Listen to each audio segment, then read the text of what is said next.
This is Niall from Death's Door, and this will be my first Clash Academy video.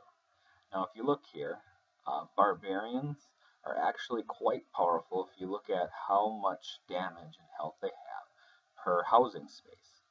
And a mini favorite of Clashers is the Archer, which her range really helps her get at storages and collectors that might be behind walls. And finally, the Goblin, whose favorite target is resources, which comes in handy when you're trying to target specific buildings that you may want to raid for what they have. Now, we're going to take a look at a few videos. This first clip is a standard Barch raid. And if you look very closely, Jake keeps the units spread out. And if you look at where I have things circled, kind of shows that the units are just far enough apart so that when a mortar shell hits or a wizard tower fires, it's not going to wipe out all of your units. And then as units get destroyed, you just deploy another wave. And if you keep doing this, and particularly if collectors are full or storages are located on the outside, you can do very well getting resources and at a very cheap price.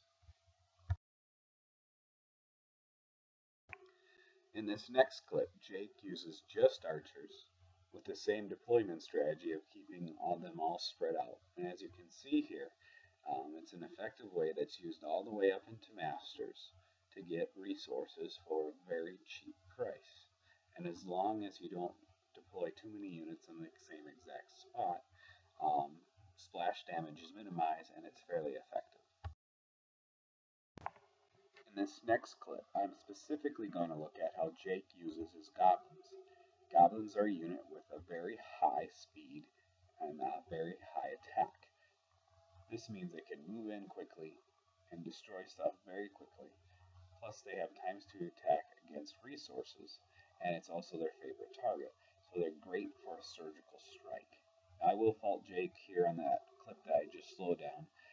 Goblins are best used if you have some sort of meat shield or distraction so that they don't die quickly. And just a little bit later in this video, I'll show a great place where a heal spell could have been used to keep the goblins going for a longer period of time. Since goblins have very low health, but a high attack speed and foot speed, that means it doesn't take them long to take advantage of an opening. So like right here, if a heal spell was laid, that mortar shell right there, since it's not enough to kill the goblins, it would put them right back to full health and the goblins could keep going. Now the second mortar shell there took out most of the goblins, so the raid's done, but it's an effective strategy for looting. Unfortunately, my last clip from Jake, the file didn't come out correctly.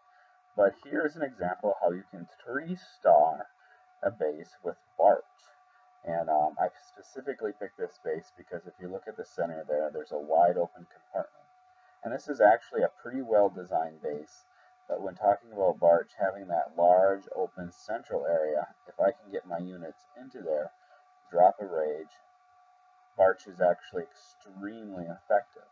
Now if you look there, I had just lost all of my wall breakers to get into the central compartment because I didn't wait for them to destroy the defenses.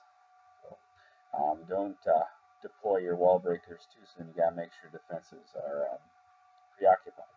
If you look there, I deploy my rage right in the center. This allows my units, particularly my archers, just swarm in there, quickly destroy everything. I'm just steamrolling him now because the splash damage is gone.